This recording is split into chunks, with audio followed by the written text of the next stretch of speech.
Chers amis DXR, bonjour. Ah bah écoutez, petite sortie vélo en ce 21 octobre 2023 là, pour profiter un peu de la propagation. Là, j'entends qu'il y a la 44, l'ami André sur Port-Elisabeth, qui lance quelques appels, la Réunion également, qui passe bien là.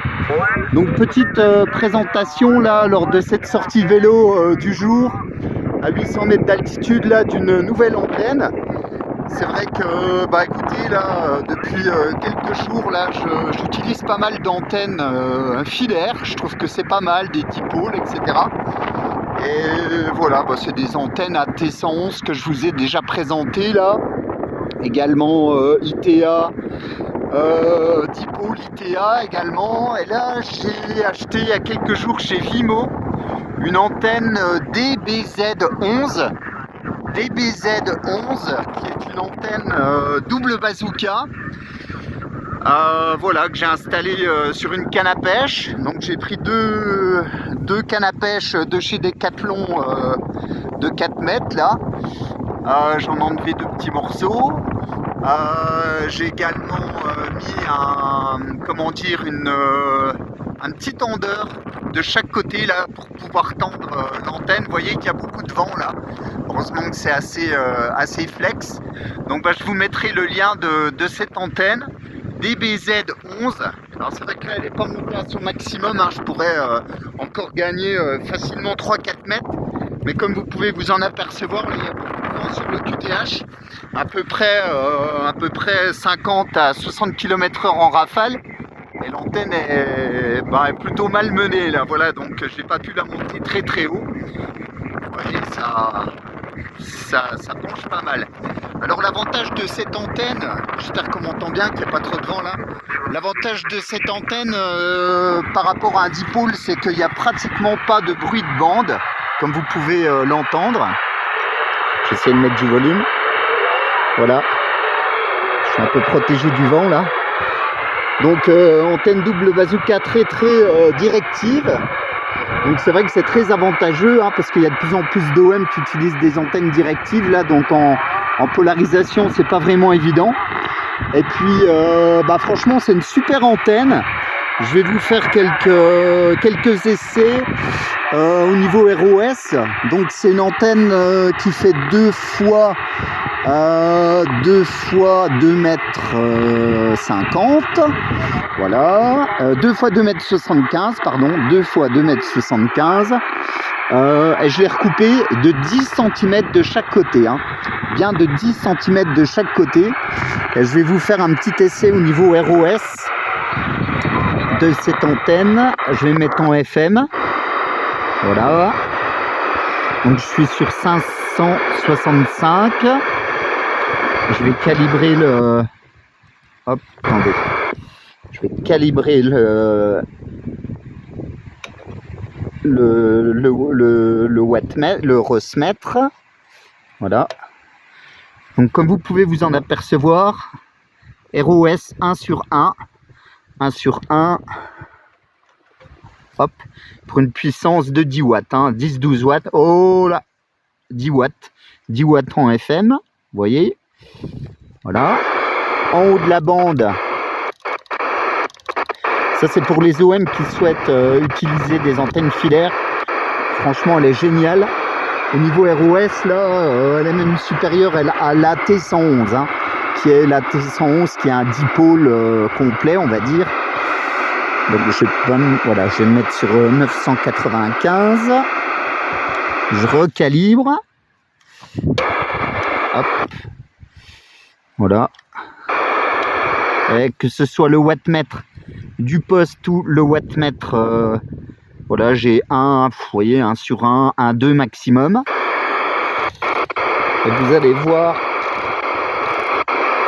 qu'en bout de bande, hein, vraiment très bas sur 26 mégas. En fait, je vais me mettre sur 26 285. Alors les OM ne connaissent pas toujours cette fréquence. Mais moi qui fais de la radio depuis 35 ans à peu près là, c'est une ancienne fréquence d'appel. Il y avait beaucoup de monde lors de l'avant-dernier cycle solaire là.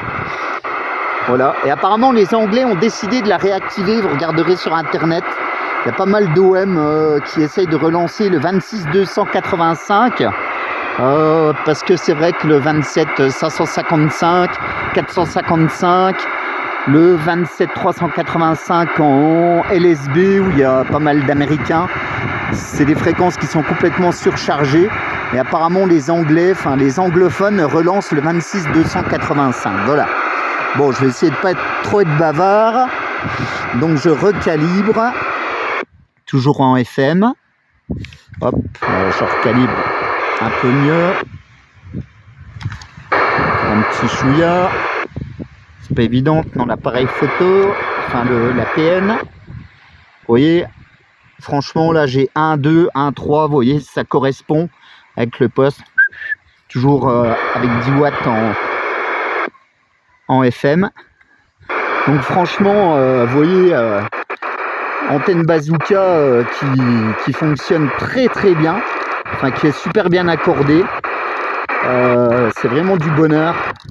Alors je la conseille à tout le monde, hein, franchement. Je ne vais pas faire de la pub, hein, vous pouvez l'acheter où vous voulez, bien évidemment. Elle est en vente dans pas mal de magasins à l'étranger et en France. Moi je l'ai acheté chez Vimo parce qu'elle était livrable et disponible en 2 jours, voilà. 49,50 € je crois. Donc moi je l'ai pris en 11 mètres hein, parce qu'elle existe sur toutes les fréquences. 11 mètres et 10 mètres également. Donc à mon avis elle est plus calibrée pour 27 et 28 mégas. Moi je l'ai bien pris en 11 mètres et je l'ai recoupé de 10 cm de chaque côté pour avoir ce ROS. Hein. Alors je l'ai essayé hier sur 2 cannes à pêche.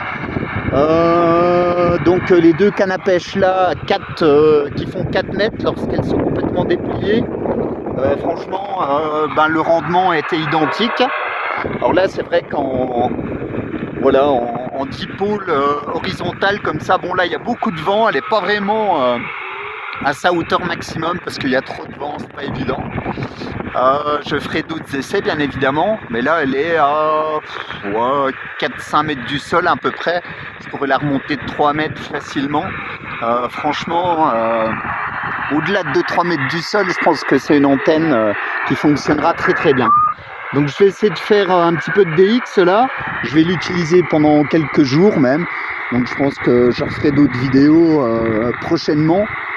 Sauf si bien sûr la météo ne s'y prête pas parce que voilà, avec le changement d'heure la semaine prochaine et les températures qui refroidissent sur les Vosges là, c'est pas trop évident de faire des sorties vélo, mais c'est une antenne voilà, je pense que j'utiliserai dans les mois à venir pour profiter de la magnifique propagation de 2024 là. Voilà.